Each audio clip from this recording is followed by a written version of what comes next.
नमस्कार दोस्तों, मैं हूं दीपचंद और सुना रहा हूं कहानी आपको आला और उदल की। सूरज की पहली किरण फूटते ही युद्ध फिर से आरंभ हो गया था। रायकरंगा फिर से स्वस्थ हो चुका था। उसने सेना की बागडोर फिर से अपने हाथ में ले ली थी। दोनों ओर से सेनाएं आमने सामने आ गई थी, तलवारें निकल गई थी। तुहिनाथ के साथ साथ युद्ध शुरू हो गया। काफी देर तक युद्ध चलता रहा। खून से भरी भूमि लाल हो चुकी थी। कहते हैं कि भुजा बहादुर फड़कन लागे, नाचन लगे मोच के वार, और कटकट बोटी गिरे खेत में, उठ उठ रंड करे तकरार। युद्ध चलता रहा पर विजय किसी की नहीं हुई। युद्ध का रुख बदलने के लिए आला ने उदल को रायकरंगा की ओर अग्रसर होने के लिए कहा। उदल को आता देख रायकरंगा भी चकित रह गया। उसने अपनी तलवार खींच ली और उदल पर टूट पड़ा। रायकरंगा उदल पर अपनी तलवार से एक के बाद एक बार लगातार करता जा रहा था।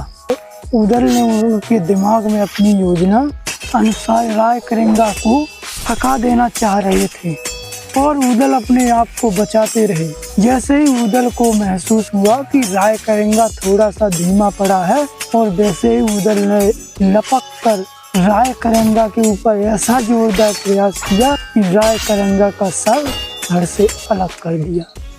रायकरंगा के मर जाने पर मांडवगढ़ की सेना पलायन करने लगी। सूरज ढलने को था, पर उस दिन का युद्ध का निर्णय कल तो शाम के पहले ही गुजर चुका था। उस दिन का युद्ध समाप्त हो गया।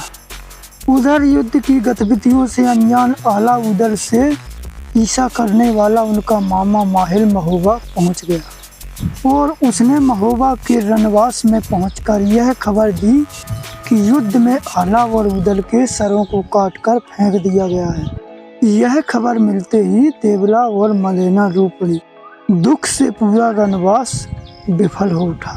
चारों ओर मरगट कैसी खामोशी छा गई थी कि तभी युद्ध का समाचार लेकर दूत राजमहल पहुंचा और उसने रायकरंगा का सर राजा परमाल के सामने थाली में रख दिया। यह देखते ही माहिल वहां से निकल गया और उरई की ओर चल पड़ा। उसका षड्यंत्र एक बार फिर से निरस्त हो चुका था। अगले दिन की युद्ध की शुरुआत में ही मलखान के हाथों सूरज मारा गया और अब महोबा की सेना ने मांडवगढ़ के किले को घेर लिया। कहते हैं कि यह खबर मिलते ही राजा जंबे भयभीत हो गया और उसने सहियो जोगनी को बुलाया। सहियो जोगनी एक ऐसी जोगनी थी जो काली शक्तियों की उपासक थी। उसने तंत्र मंत्र द्वारा कई सिद्धियां प्राप्त कर रखी थी। राजा जंबे बोला, देखो जोगनी, कुछ ऐसा करो कि इन वीरों के खेमे में खलबली मच जाए और मैं इस अफरा तफरी का लाभ उठाकर यह युद्ध जीत जाऊं। जोगिन बोली, आप चिंता ना करें महाराज, मेरी सिद्धियों के सामने कोई वीर आज तक नहीं टिक पाया है, तो फिर इन बालकों की क्या मिसाल है। अपनी कही बात के अनुसार सहियो जोगिन ने बंगाली पुड़िया मारकर उदल को भेड़ बना दिया और गुरु झिलमिल की मड़ी में उदल को बांध दिया। उदल अब गायब हो चुके थे।